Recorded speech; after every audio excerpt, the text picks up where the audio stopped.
पूर्व जम्मू कश्मीर के राज्यपाल सत्यपाल मलिक की मुसीबतें कम होने का नाम ही नहीं ले रही हैं। वो इस समय मेघालय के राज्यपाल हैं और मेघालय के राज्यपाल होते हुए वो एक किसी फंक्शन में चले गए और उस फंक्शन में जज्बातों में आ गए और जज्बातों में आए और उसके बाद उन्होंने क्या कुछ कह दिया और कहते कहते वो ये भी कह गए कि पूर्व मुख्यमंत्री महबूबा मुफ्ती भी रोशनी स्कीम की बेनिफिशियरी हैं। पूर्व मुख्यमंत्री डॉक्टर फारूक अब्दुल्ला जो श्रीनगर लोकसभा क्षेत्र से मेंबर पार्लियामेंट हैं, वो भी रोशनी स्कैम के बेनिफिशियरी हैं। ये सब कुछ उन्होंने कहा सोशल मीडिया के जरिए।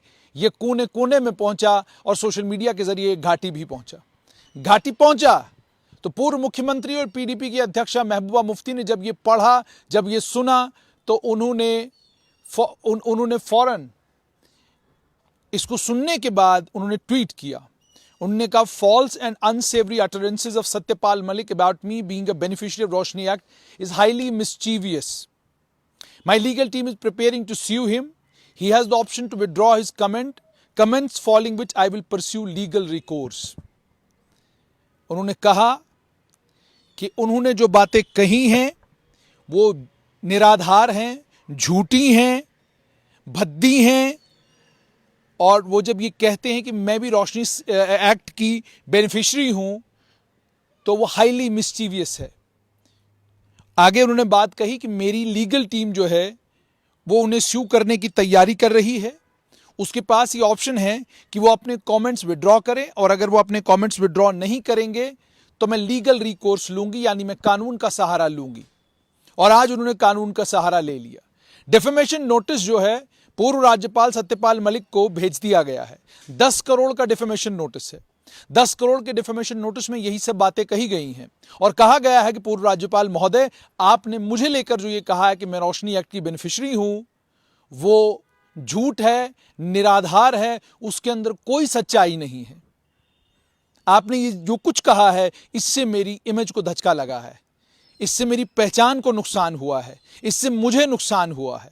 इसलिए आप 10 करोड़ रुपया डैमेजेस के तौर पर देंगे। जो आपने मेरी रेपुटेशन को नुकसान पहुंचाया है उसके बदले में आप 10 करोड़ रुपया देंगे। और उन्होंने ये भी कहा है कि इस 10 करोड़ रुपए को लोगों की फलाह बहबूद के लिए, लोगों की भलाई के लिए इस्तेमाल किया जाएगा। यानी वो पहला कदम पूर्व मुख्यमंत्री और पीडीपी की अध्यक्षा महबूबा मुफ्ती ने उठाया है, जिस पहले कदम की बहुत सारे पॉलिटिकल सर्कल्स में उम्मीद और तवक्का थी।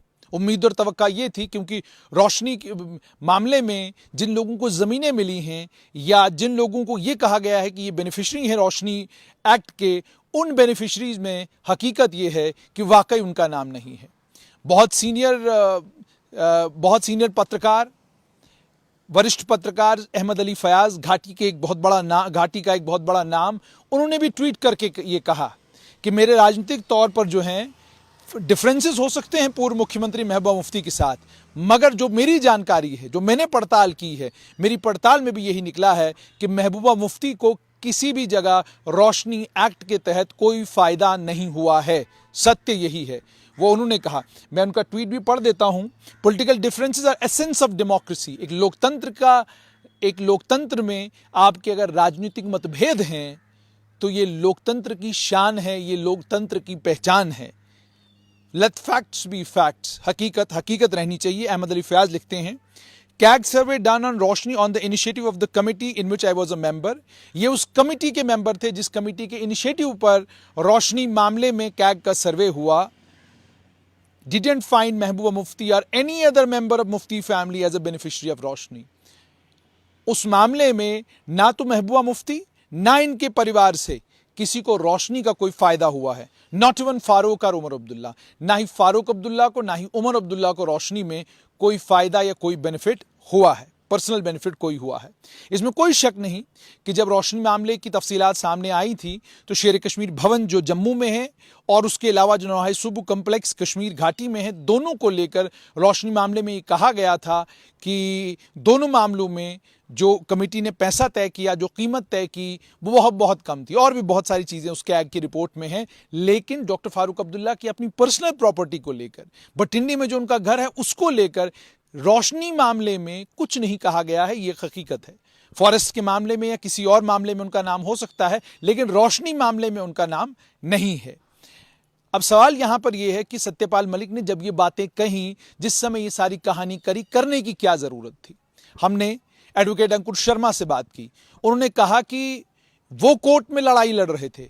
जब वो लड़ाई लड़ रहे थे, उनकी लड़ाई के नतीजे में असंवैधानिक जो है रोशनी एक्ट को कहा जस्टिस गीता मित्तल ने।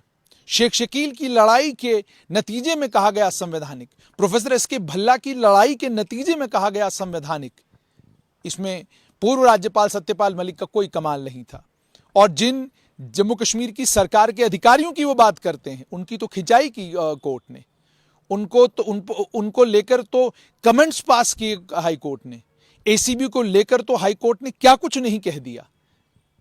तो इसलिए पूर्व राज्यपाल सत्यपाल मलिक जो कुछ कह रहे हैं, पूर्व राज्यपाल सत्यपाल मलिक जो कुछ बता रहे हैं, उसका नतीजा ये निकला है कि 10 करोड़ का डिफेमेशन नोटिस उनके दरवाजे पर है। और उनको कहा गया है कि 30 दिन के अंदर अंदर, जिस दिन भी आपको नोटिस मिलता है, 30 दिन के अंदर अंदर आप 10 करोड़ रुपया जो है वो जमा कराएंगे, ताकि उसे गरीब गुरबा में बांट दिया जाए। अब देखना यह होगा कि सत्यपाल मलिक इस डिफेमेशन नोटिस का जवाब कैसे देते हैं, वो रिएक्ट कैसे करते हैं, क्योंकि तथ्य उनको ढूंढने पड़ेंगे। अगर तथ्य उनके पास नहीं है तो रास्ते दो ही उनके पास हैं, या तो उनको माफी मांगनी पड़ेगी और या उनको 10 करोड़ रुपया डिफेमेशन के तौर पर देना पड़ेगा।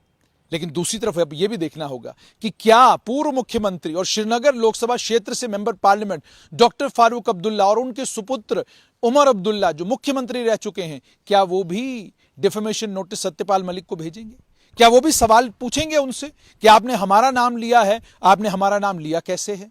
क्या वो सेक्रेटरी साहिबान, जिन सेक्रेटरीज को लेकर यह कहा गया है कि 150 करोड़ की डील कराने के लिए वो आए थे मेरे पास, क्या वो सेक्रेटरी साहिबान भी डेफेमेशन का नोटिस सत्यपाल मलिक को भेजेंगे?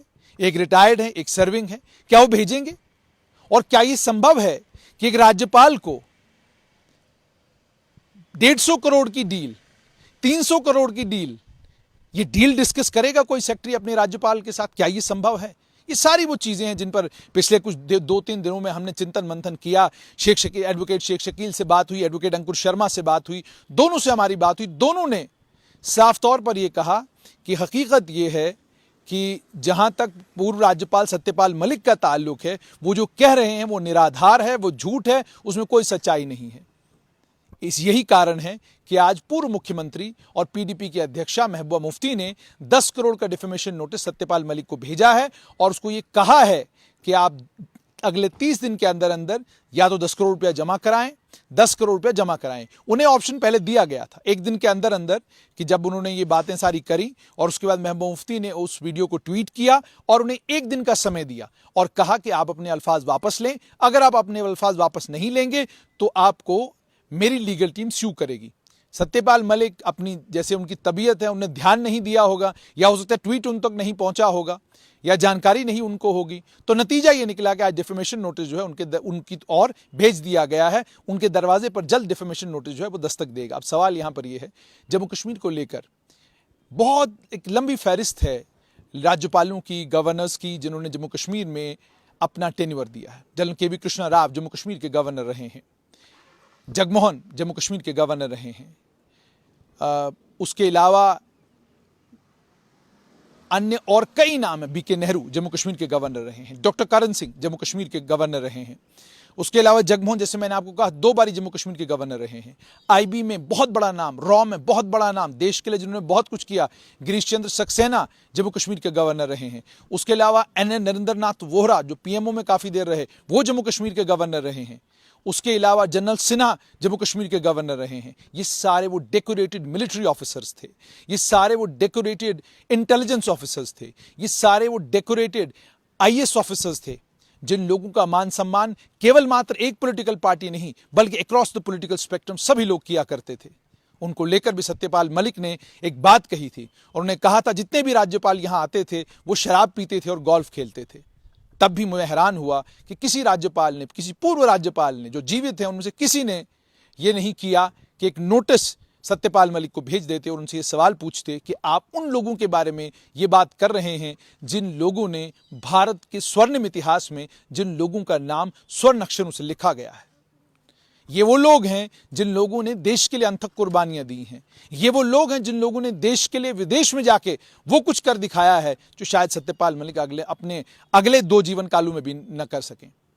ये वो लोग हैं, जनरल केवी कृष्णा राव कितना बड़ा नाम, जनरल सिन्हा कितना बड़ा नाम, नरेंद्र नाथ वोरा कितना बड़ा नाम, बीके नेहरू कितना बड़ा नाम थे, गिरीश चंद्र सक्सेना कितना बड़ा नाम थे। ये कोई छोटे लोग नहीं, बहुत बड़े लोग हैं। बड़े अदब और बड़े एहतराम के साथ आज भी जम्मू कश्मीर के पॉलिटिशियन इन तमाम राज्यपालों का नाम लेते हैं। इसलिए जम्मू कश्मीर के राज्यपालों को लेकर अभद्र टिप्पणियां करना, जम्मू कश्मीर के राज्यपालों को लेकर, पूर्व राज्यपालों को लेकर इस तरह की बातें करना जो हकीकत पर मबनी न हो, ऐसा लगता है कि वो सारी चीजें उन राज्यपालों ने तो उन चीजों का ना तो संज्ञान लिया, ना नोटिस लिया और ना ही जवाब देना सही समझा। लेकिन पूर्व मुख्यमंत्री महबूबा मुफ्ती ने ठान लिया कि जवाब दिया जाएगा। डिफेमेशन नोटिस भेज दिया गया है। अब पूर्व राज्यपाल सत्यपाल मलिक, जिस वक्त मेघालय के राज्यपाल हैं, करेंगे क्या? जो भी कुछ करेंगे आप तक जरूर पहुंचाएंगे।